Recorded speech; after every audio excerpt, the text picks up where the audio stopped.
Second-hand vehicles form the majority of Kenyan traffic. This is, of course, due to their affordability. However, this is likely to change if the government makes due its intention of increasing the excise duty on used cars into the country. Here's more. The latest data by motor industry experts indicate that car sales jumped by 18% in 2015, most from the sale of second-hand cars.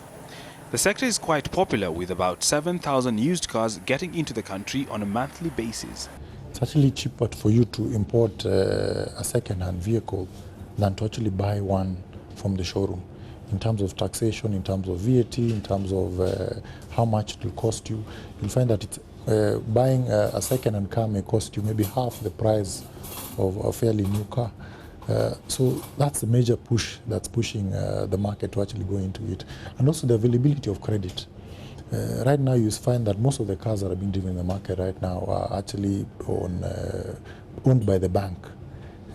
So there's that availability, ease of credit that actually makes it easy for individuals to actually go in and say, I'm going to go in and I can get this amount of money and get a car. However, consumers are set to dig deeper into their pockets as the government of Kenya seeks to introduce higher excise tax on used cars pegged on their age. The government is proposing within 3 years vehicles, they will ask only 150,000 excise duty, but more than 3 years they want 200,000. Now it's like this. Here we are mainly importing 2008 to above vehicles. So that means from 2008 to 2012 vehicles they will ask 200,000 excise duty if it's implemented. Then it will affect us like this. Actually not to us, even for our customers. Now, especially for like young professionals and small term business people, not high class, normal, okay, day-to-day like middle class people, they buy smaller vehicles. It's below 1 million vehicles, it will affect a lot. But who are buying like top of the range like these Range Rovers, Land Cruisers, they will not affect a lot. The second-hand car market has been termed as expensive to the consumer in the long run and poses a threat to the environment due to higher toxic emissions. If you look at 80% of the market is used, naturally we are a dump site.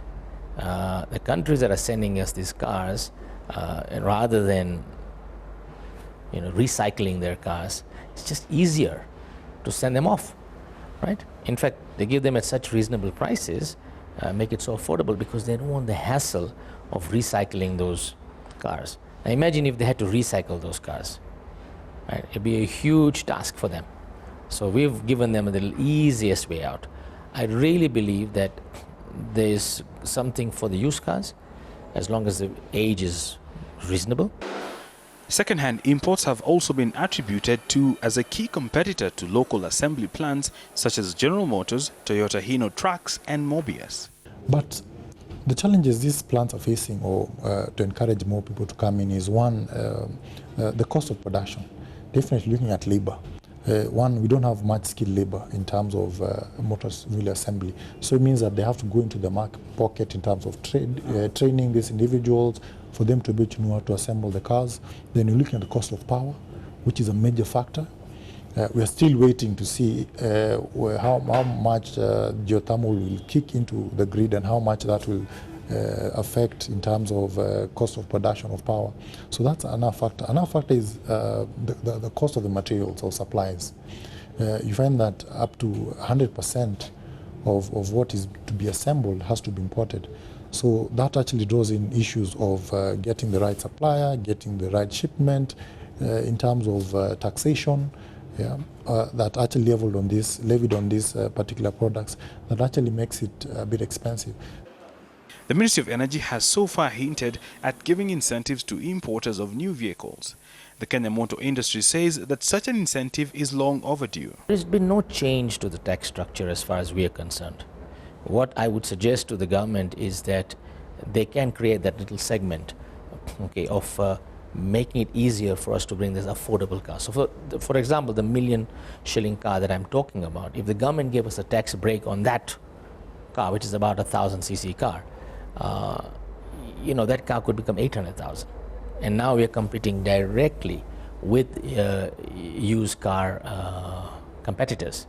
Now the whole ball game changes, right?